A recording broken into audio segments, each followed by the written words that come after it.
प्रधानमंत्री के कहे अनुसार आप घरों में रहें, सुरक्षित रहें, लॉकडाउन का पालन करें। लेकिन मनोज तिवारी जी जो हमारे पूज्यनीय माननीय मंत्री जी सांसद रह चुके हैं, वो खुलेआम प्रधानमंत्री जी के मुंह पे करके जाते हैं। हरियाणा में मस्त क्रिकेट खेलते हैं, गाना गाते हैं, उनके लिए एक रेड कारपेट बिछाया जाता है। क्यों पता है?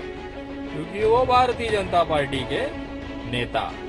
मैं जानना चाहता हूं कि क्या भारतीय जनता पार्टी मनोज तिवारी पे कार्रवाई करेगी? क्या भारतीय जनता पार्टी मनोज तिवारी पे एफआईआर लेगी?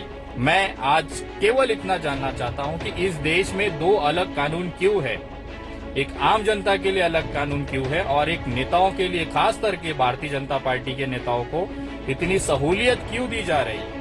जितने भी भारतीय जनता पार्टी के लोगों ने लॉकडाउन तोड़ा है, कार्यालय खोल के बैठे हैं, उनके ऊपर तुरंत स्थानिक पुलिस स्टेशन में एफआईआर हो।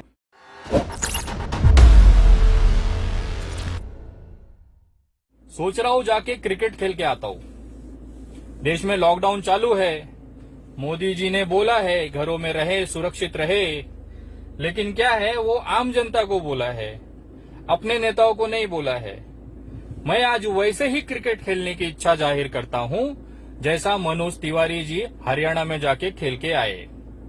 ये दोगलापन केवल और केवल इस विश्व में एकमात्र राजनीतिक पार्टी में आपको देखने को मिलेगा।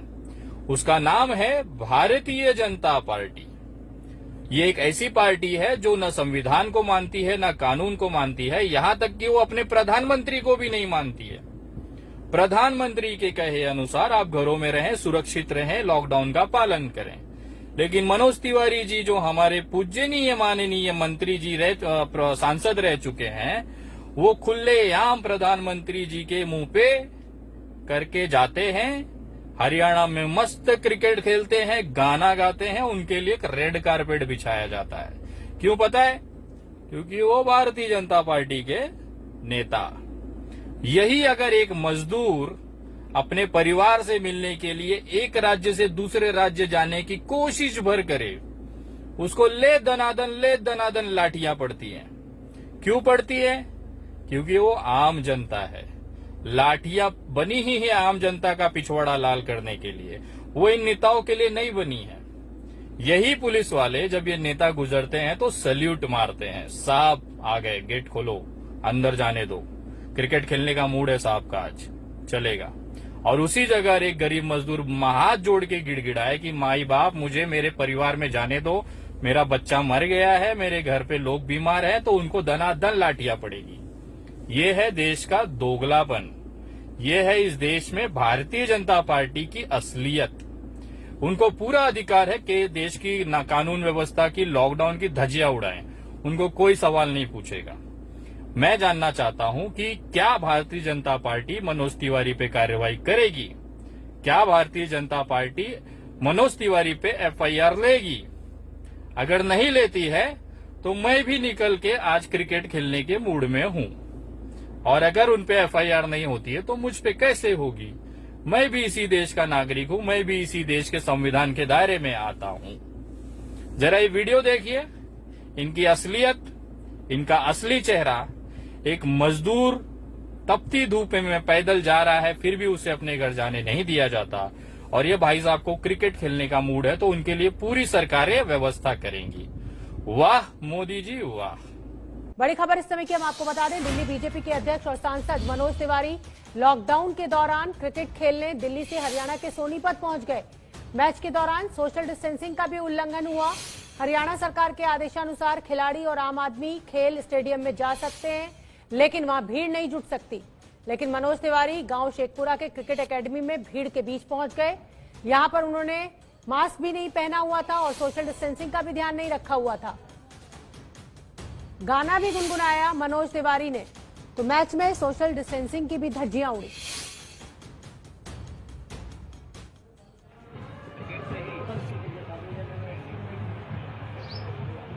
ये तस्वीरें हम आपको दिखा रहे हैं। दिल्ली बीजेपी अध्यक्ष मनोज तिवारी इस समय हरियाणा पहुंचे हुए हैं, सोनीपत स्टेडियम में। मास्क भी उन्होंने नहीं लगा रखा है और मुझे हैरानी इस बात की हो रही है कि हरियाणा सरकार ने वैसे तो अपने बॉर्डर्स को सील किया हुआ है, नौकरी पेशा लोगों को बॉर्डर पार नहीं करने दिया जा रहा है। ना डॉक्टर्स दिल्ली से हरियाणा जा पा रहे हैं, ना हरियाणा से कोई दिल्ली आ पा रहा है।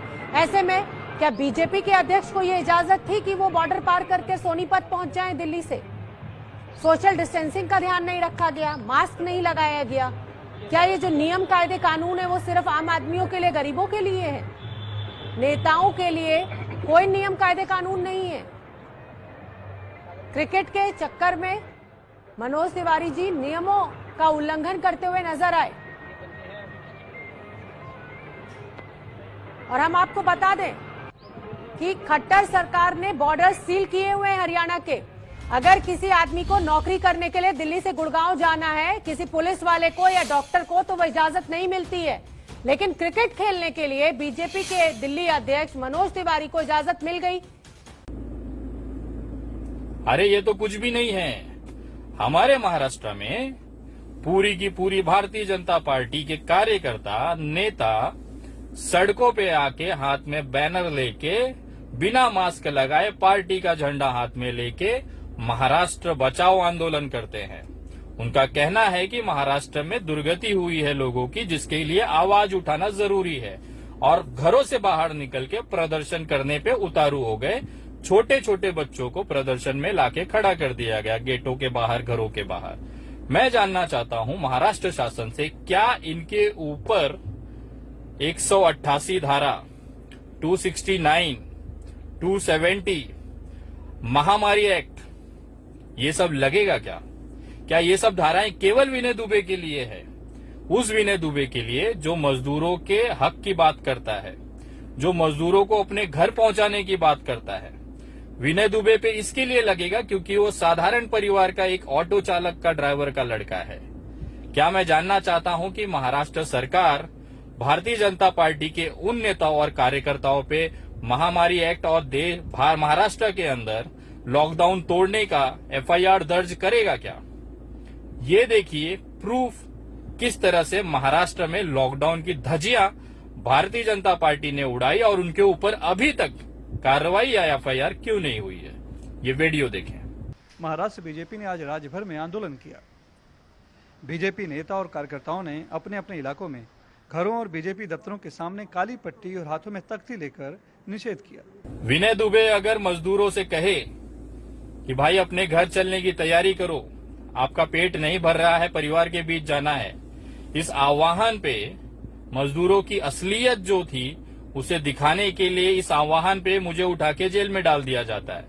लेकिन भारतीय जनता पार्टी के लोग अपने कार्यालय खोल के बैठे हुए हैं, अपने कार्यालय में कार्यकर्ताओं को बुलाते हैं, वहां पे उनको हाथ में बैनर पोस्टर देते हैं, झंडा पकड़ाते हैं और रास्ते पे खड़े होकर आंदोलन करते हैं। क्या महाराष्ट्र शासन ने, महाराष्ट्र पुलिस ने इसकी इजाजत दी थी? क्या महाराष्ट्र शासन, महाराष्ट्र पुलिस इन कार्यकर्ताओं पे या इस तरह के जो नेता हैं जिन्होंने आह्वान किया कि घरों से बाहर निकलो, आंदोलन करो, क्या इसके ऊपर एफआईआर दर्ज करेगी? मैं जानना चाहता हूं कि अगर इनके ऊपर एफआईआर दर्ज नहीं हो रही है तो मेरे ऊपर एफआईआर क्यों दर्ज की गई? मैं आज केवल इतना जानना चाहता हूं कि इस देश में दो अलग कानून क्यों है? एक आम जनता के लिए अलग कानून क्यों है और एक नेताओं के लिए, खास करके भारतीय जनता पार्टी के नेताओं को इतनी सहूलियत क्यों दी जा रही है? मैं महाराष्ट्र शासन से मांग करता हूं कि अगर अगले कुछ दिनों के अंदर लॉकडाउन तोड़ने वाले और इस तरह के आंदोलन का आह्वान करने वाले भारतीय जनता पार्टी के महाराष्ट्र के नेताओं के ऊपर अगर एफआईआर और महामारी एक्ट के अंतर्गत कानूनी धाराएं लगा के एफआईआर अगर दर्ज नहीं होती है तो इसी आंदोलन को अधिकार बना के, इसी आंदोलन को बेस बना के मैं भी आंदोलन करने के लिए मजबूर हो जाऊंगा। मैं आज आपको लिखित आवेदन आपके ईमेल पे भेज रहा हूं। मैं चाहता हूं कि जिस तरह से आपने कठोरता के साथ में बांद्रा कांड में मुझे आरोपी बनाया है, उसी कठोरता के साथ, उसी नियम को मानते हुए इन भारतीय जनता पार्टी के कार्यकर्ताओं, इनके नेताओं के ऊपर एफआईआर करें और उनकी तुरंत गिरफ्तारी होनी चाहिए। जितनी तत्परता आपने मेरी गिरफ्तारी में लगाया, मैं देखना चाहता हूं क्या सरकार उतनी तत्पर इन नेताओं पे भी कार्रवाई करती है, और अगर नहीं करती है तो फिर ये मेरे ऊपर अत्याचार क्यों किया गया। मैं भारतीय जनता पार्टी के उन तमाम नेताओं के ऊपर एफआईआर की मांग करता हूं, उन तमाम नेताओं के ऊपर गंभीर धाराएं, कोरोना जैसी बीमारी को फैलने इस समय एकदम चरम पे है। महाराष्ट्र में करीबन 45,000 के ऊपर आंकड़े गए हैं। उसको देखते हुए छोटे छोटे बच्चों को इन्होंने रोड पे लाके खड़ा करके आंदोलन में झंडा पकड़ाया है। मैं मांग करता हूं कि इस पे उचित कार्रवाई महाराष्ट्र शासन करे, अन्यथा सोशल मीडिया के माध्यम से मैं इसके विरोध में आंदोलन तीव्र करूंगा।